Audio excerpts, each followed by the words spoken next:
রাসূল সাল্লাল্লাহু আলাইহি ওয়াসাল্লাম সেদিন এখানেই রোপণ করেছিলেন খেজুরের পোড়া আঁটি, আর সেই আঁটি থেকেই হয়েছিল গাছ। বিজ্ঞানের সব নিয়মই সেদিন এখানে ব্যর্থ হয়েছিল। হ্যাঁ দর্শক, এটাই জান্নাতি ফল আজওয়া খেজুরের বাগান। এই বাগানের সাথেই মিশে আছে হযরত সালমান ফার্সি রাদিয়াল্লাহু তাআলা আনহুয়ের জীবনের ইতিহাস। নবীজি সেদিন তার বরকতময় পবিত্র হাতে এখানেই রোপণ করেছিলেন সেই পোড়া আঁটি। হ্যাঁ দর্শক, আজ আমি রয়েছি ইতিহাসের সেই জীবন্ত সাক্ষী মদিনার আল ওয়ালি অঞ্চলের ঐতিহাসিক সালমান ফার্সির খেজুর বাগানে। এই খেজুর বাগানেই দাস হিসেবে কাজ করতেন হযরত সালমান ফার্সি রাদিয়াল্লাহু তাআলা আনহু। কিন্তু তাকে মুক্তির জন্য তার মালিক একটি কঠিন শর্ত দিয়েছিল।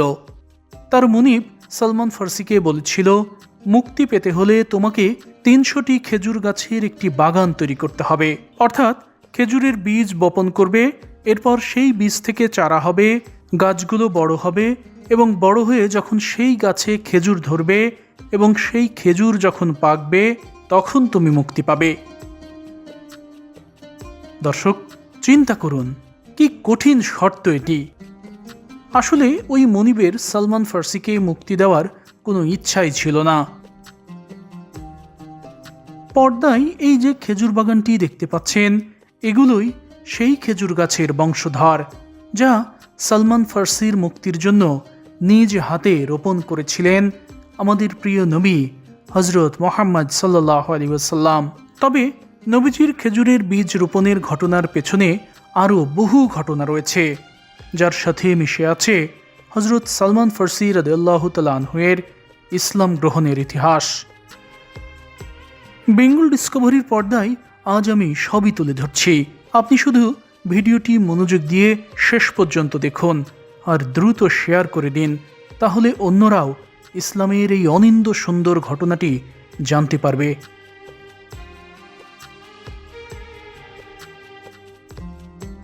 মূলত সালমান ফার্সি ছিলেন বর্তমান ইরানের এক অভিজাত পরিবারের সদস্য, যিনি ওই সমাজের একজন প্রভাবশালী অগ্নি পূজারী ছিলেন।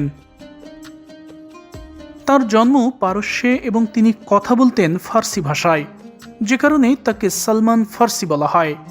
সালমান নামটি অবশ্য নবীজি সাল্লাল্লাহু আলাইহি ওয়াসাল্লামের দেয়া। তার আদি নাম ছিল রুজবেহ। অগ্নিপূজক বা মজুসি পরিবারে জন্ম নেওয়া সালমান ফার্সিকে তার পিতা এতটাই ভালোবাসতেন যে সব সময় চোখে চোখে রাখতেন। কিন্তু হযরত সালমান ফার্সির মনে ছোটবেলা থেকেই ছিল সত্য জানার তীব্র আকাঙ্ক্ষা। ঘটনাক্রমে একদিন তিনি গির্জায় যান। সেখানে তিনি খ্রিস্টানদের ইবাদত করা দেখে এতটাই মুগ্ধ হন যে ঘরে ফিরে তিনি তার বাবাকে বলেন, খ্রিস্টানদের ইবাদত করার পদ্ধতি খুবই সুন্দর। তারা খুবই পবিত্রভাবে তাদের প্রভুর কাছে প্রার্থনা করে। তারা যেভাবে তাদের প্রভুর কাছে চায়, সে তুলনায় আমাদের অগ্নিপূজার ধর্ম কোনো ধর্মই নয়। সন্তানের এই রূপান্তর দেখে তার পিতা রীতিমতো ক্ষুব্ধ হন। মনে মনে বলেন, হায় হায়, ছেলে বলে কি? এ সময় বাবা ছেলের মধ্যে ভীষণ তর্ক বিতর্ক হয়। সন্তানের গায়ে যাতে খ্রিস্টান ধর্মের আঁচ না লাগে, সেজন্য তার পিতা সাথে সাথেই সালমান ফার্সির পায়ে বেড়ি পরিয়ে বন্দি করেন। তবে বন্দি থাকলেও সালমান ফার্সি গোপনে গির্জায় যোগাযোগ করতে সক্ষম হন। তিনি তাদের কাছে জানতে চান খ্রিস্টান ধর্মের উৎপত্তি কোথায়। তারা জানায় শাম নগরীতে, অর্থাৎ সিরিয়ায়। একথা শোনার পর সালমান ফার্সি সিরিয়ায় যাওয়ার জন্য ব্যাকুল হয়ে ওঠেন। তিনি তাদের বলেন, যদি তোমাদের কোনো কাফেলা সিরিয়ায় যায় তাহলে আমাকে অবশ্যই জানাবে, আমি সিরিয়ায় যাব।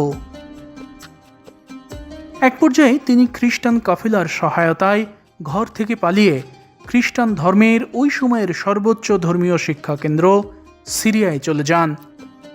সেখানে এক খ্রিস্টান পাদ্রির কাছে ধর্মীয় বায়াত নেন, আর এভাবেই সালমান ফার্সি খ্রিস্টান ধর্ম গ্রহণ করেন। কিন্তু সেই পাদ্রি গির্জায় যে মালামাল দান সদকা হিসাবে আসত, দরিদ্রদের জন্য আসা সেই মালামাল দরিদ্রদের না দিয়ে তিনি নিজেই খেয়ে ফেলতেন। এই বিষয়টি সালমান ফার্সিকে ভীষণভাবে কষ্ট দেয়। অবশ্য কিছুদিন পরই সেই পাদ্রী মারা যান। সালমান ফার্সি এরপর আরেকজন পাদ্রীর অধীনে ধর্মশিক্ষা গ্রহণ করতে থাকেন। এভাবেই তিনি সিরিয়া, মৌসিল, নাসিবিন এবং আম্মুরিয়ায় সর্বমোট 4 জন ভিন্ন ভিন্ন খ্রিস্টান পাদ্রীর অধীনে ধর্মশিক্ষা গ্রহণ করেছেন। মূলত তিনি এক পাদ্রীর মৃত্যুর পর অন্য পাদ্রীর কাছে যেতেন, আর এভাবেই তার জীবনের 40টি বছর কেটে যায়। তবে তার শেষ শিক্ষক যখন মৃত্যুর মুখোমুখি হন, তখন তিনি সালমানকে জানান, পৃথিবীতে আমার পরে আর কোনো আদি সত্য ধর্মের পাদ্রী নেই, তবে খুব শীঘ্রই আরব ভূখণ্ডে শেষ জমানার নবীর আগমন ঘটবে। এ সময় তিনি নবীকে চেনার 3টি লক্ষণ তাকে জানিয়ে দেন। সেই পাদ্রী সালমানকে বলেন, তিনিই শেষ নবী যিনি দান বা সদকার কোনো জিনিস খাবেন না, কিন্তু উপহার গ্রহণ করবেন, আর তার 2 কাঁধের মাঝখানে পিঠের ঊর্ধ্বাংশে নবুয়তের মোহর থাকবে। নবীর আগমনের এই কথা শোনার পর সালমান ফার্সির হৃদয়ে ঝড় শুরু হয়। তিনি নবীর খোঁজের জন্য রীতিমতো পাগল হয়ে যান। সালমান ফার্সির কাছে ওই সময় প্রায় 40টির মতো ছাগল বা ভেড়া ছিল। একদিন তিনি আরবের এক কাফেলা দলের সাক্ষাৎ পান। তখন তিনি তাদের সাথে চুক্তি করেন যে তাকে যদি তারা আরবের সেই নগরীতে পৌঁছে দেন, তাহলে তিনি তাদেরকে নিজের কাছে থাকা 40টি ছাগলই দিয়ে দিবেন। কিন্তু ওই কাফেলার দল হিজাজ অঞ্চলের দিকে আসার পথে সালমান ফার্সির সাথে প্রতারণা করেন। তারা তাকে দাস হিসেবে এক ইহুদির কাছে বিক্রি করে দেয়। আর ঠিক এই সময় থেকেই শুরু হয় সালমান ফার্সির দাস জীবন। এভাবেই কেটে যায় আরও কয়েক বছর। ওই সময় মদিনার নাম ছিল ইয়াসরিব। এই ইয়াসরিব থেকে বনু কুরাইজা গোত্রের এক ইহুদি সালমান ফার্সির মনিবের কাছে আসেন। ওই মনিব ছিল মদিনায় থেকে আসা ওই ব্যক্তির চাচাতো ভাই। তিনি মূলত দাস কেনার উদ্দেশ্যেই তার চাচাতো ভাইয়ের কাছে এসেছেন। তখন সালমান ফার্সির মনিব তার ওই ভাইকে বলেন, তুমি আমার এই দাসকেই নিয়ে যাও। আর এভাবেই সালমান ফার্সিকে বনু কুরাইজা গোত্রের ওই ইহুদি মনিব কিনে নেয় এবং সোজা তাকে নিয়ে আসেন মদিনার এই এলাকায়। মদিনায় পৌঁছে হযরত সালমান ফার্সি রাদিয়াল্লাহু তাআলা আনহু এই মাটিতে থাকা খেজুর বাগানেই কাজ করতেন। হ্যাঁ দর্শক, আল্লাহ তাআলা এভাবেই সত্যের অন্বেষণে থাকা সালমান ফার্সি রাদিয়াল্লাহু তাআলা আনহুকে মদিনায় পৌঁছে দেন। সচরাচর আমরা যেটা দেখি সেটা হচ্ছে খেজুরের গাছ রোপণ করে সেটা ওইভাবেই অযত্নে বেড়ে ওঠে, কিন্তু এখানে আমি এসে দেখতে পাচ্ছি যে খেজুর গাছের যত্নের অভাব নাই। কি পরিমাণ যত্ন করা হচ্ছে একটাবার দেখুন। যে এই বাগানের মাঝখান দিয়ে যে বোরিংয়ের ড্রেন থাকে না, ওই রকম পাকা ড্রেন করা হয়েছে এবং এই ড্রেন দিয়ে পানি দেওয়া হয়। শুধু তাই নয়, এই যে এরকমভাবে সারি করা হয়েছে, দেখেন এই যে এই 2-3টা গাছ মিলে একটা সারি, এই যে একটা এখানে আইল দেওয়া হয়েছে, যেটা পানি এই জায়গাতে পানি যাতে বেঁধে থাকে, এবং ওইটাও তাই 3-4টা খেজুরের গাছ মিলে এরকম একটি আইল করে যাতে পানি জমে রাখা যায় এরকম একটি ব্যবস্থা করা হয়েছে। এবং এখনও মাটি ভিজে আছে, দেখুন এই মাটিটা শুকনা মাটি আর পাশে দেখুন ভেজা মাটি, তার মানে এখনও মাটি ভিজে আছে। এবং ওই যে দেখুন পাইপ লাইনের মাধ্যমে পানি আনা হয় দূর থেকে। সৌদি আরব যেখানে পানি আসলে কত মুশকিল, কিন্তু এরা এই খেজুরের গাছে পানি দিয়ে যত্ন করছে। আর যে কারণে গাছগুলো দেখুন কি পরিমাণ মোটা, অনেক মোটা এবং তরতাজা গাছ। এত মোটা খেজুরের গাছ খুবই কম দেখা যায়, বাংলাদেশে তো নেই। আর এরা ডালগুলো কিন্তু একেবারে, আমাদের দেশে তো রস আহরণের জন্য ডাল একেবারে ছাঁটাই করে ফেলা হয়, তো এরা কিন্তু ডালের কিছু অংশ রেখে ছাঁটাই করেছে, ডালটা কেটেছে কিছু অংশ রেখে, দেখেন। হ্যাঁ দর্শক, আরবের খেজুর বাগানগুলোর পেছনে বেশ বড় ধরনের পরিশ্রম করতে হয়। এখন এখানে পাইপের মাধ্যমে পাকা ড্রেনে সেচ দেওয়ার ব্যবস্থা থাকলেও ওই সময় হজরত সলমান ফার্সি রাদিয়াল্লাহু তাআলা আনহুকে কূপ থেকে পানি তুলে তা পুরো বাগানে দিতে হতো।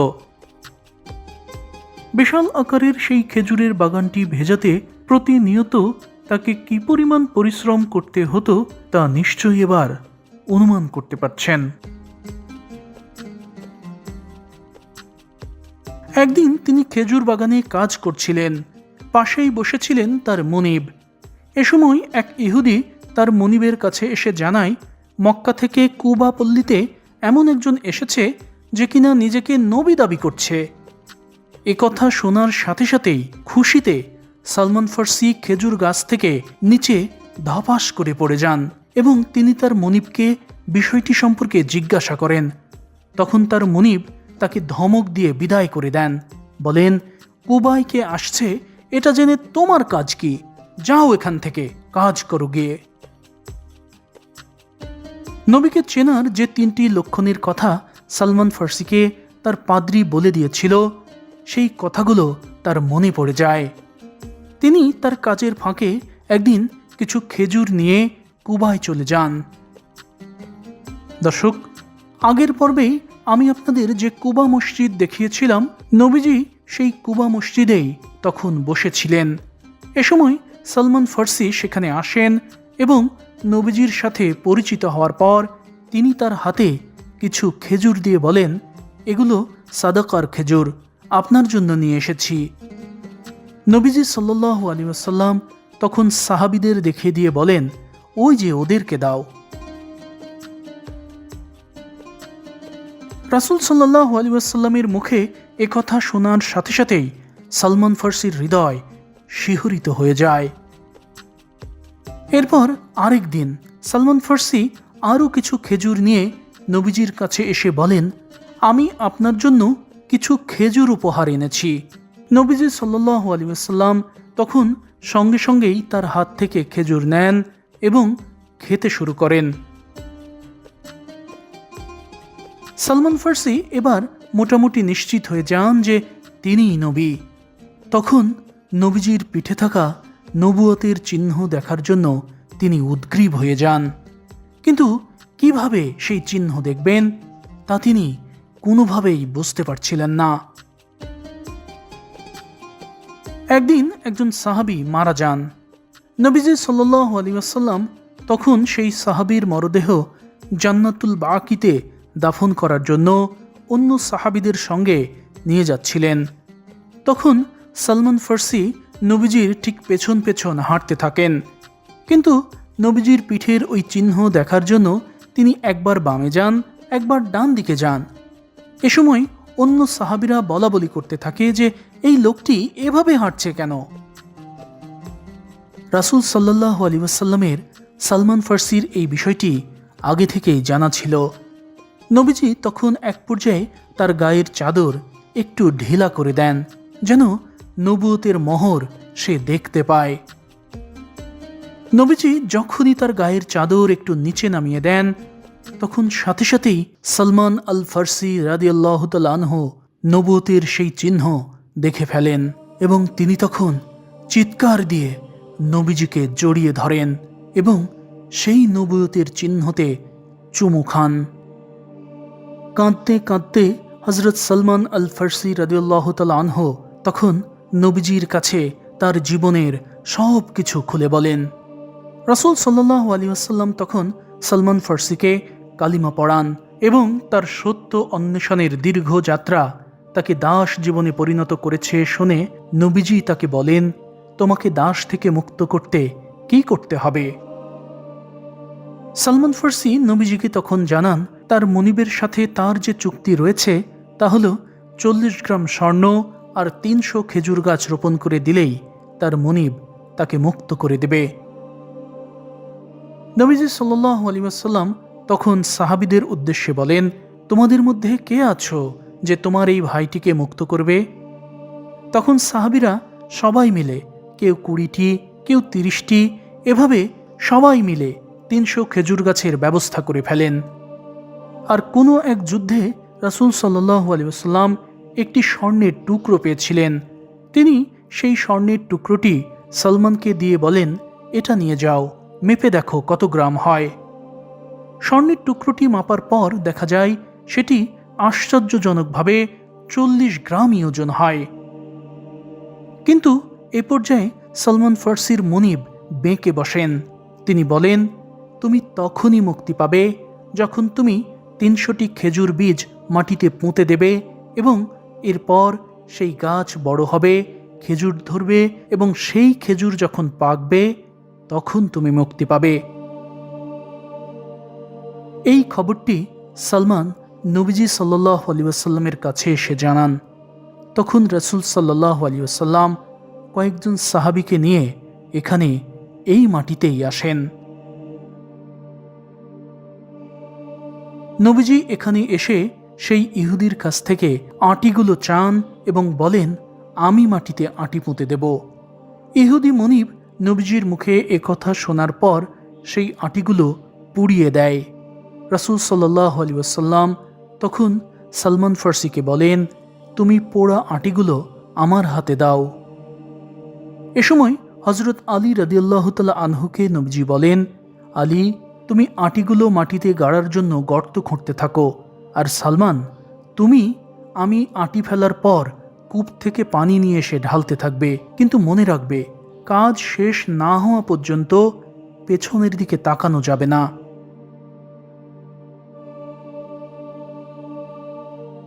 পর্দায় এই যে ধ্বংসপ্রায় কূপটি দেখতে পাচ্ছেন, এটাই ছিল সেই কূপ যে কূপ থেকে সলমান ফার্সি রাদিয়াল্লাহু তাআলা আনহু সেদিন পানি তুলে নবীজির লাগানো আটিতে ছিটিয়ে দিয়েছিলেন।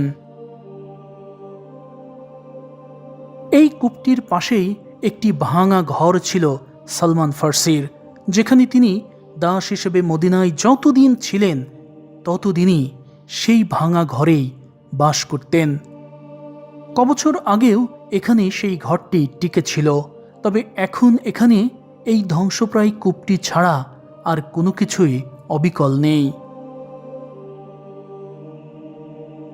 ওদিকে পোড়া আটিগুলো পুঁতে দিতে দিতে জমির একেবারে শেষ সীমানায় গিয়ে যখন কাজ সমাপ্ত হলো, তখন সবাই পেছনের দিকে তাকিয়ে দেখেন সেই আটি থেকে গাছ হয়েছে, সেই গাছে খেজুরও ধরেছে এবং সেই খেজুরও কয়লার মতো কালো রঙের হয়েছে।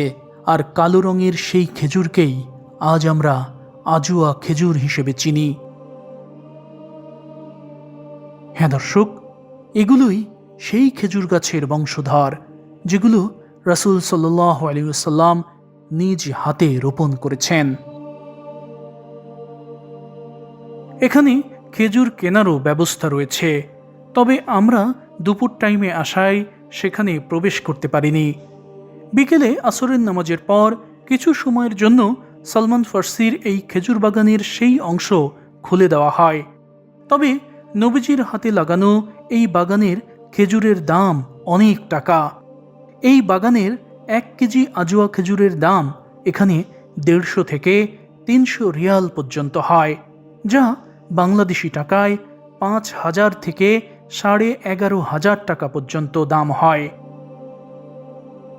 সালমান ফার্সির খেজুরের বাগান আসলে অনেক বড় ছিল। এই খেজুর বাগান থেকে উঠে এসে আপনি এই যে এই পাশেই দেখুন একটি রাস্তা, এই রাস্তাটা করা হয়েছে মূলত তার খেজুর বাগান কেটে, অর্থাৎ এখানে আগে খেজুর বাগানই ছিল। এই যে আমার পেছনে যে বাগান দেখতে পাচ্ছেন, এই বাগানেরই অংশ ছিল এই যে এই রাস্তায়। রাস্তার ওই পাশেও আরেকটি বাগান রয়েছে, অর্থাৎ আমি এখন যে রাস্তা দিয়ে হেঁটে যাচ্ছি এই রাস্তা পুরোটাই সালমান ফার্সির খেজুর বাগানই ছিল। এবং এইটা আসলে নতুন একটি রাস্তা যেটি সৌদি আরব সরকার পরবর্তীতে মানে এখন করছে।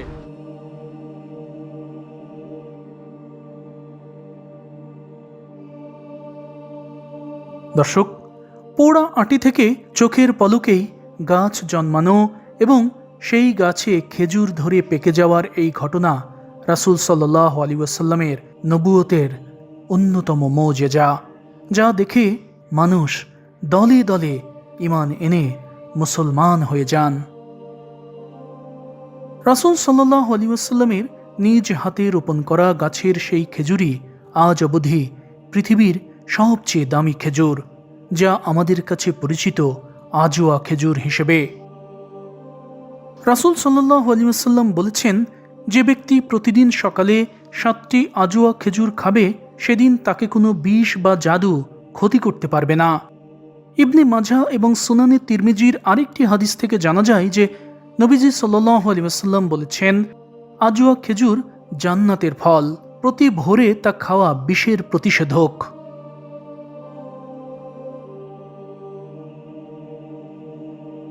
দর্শক মণ্ডলী, সালমান ফার্সির ইসলাম গ্রহণের ঘটনা থেকে আমাদের নিশ্চয়ই শেখার আছে অনেক কিছু।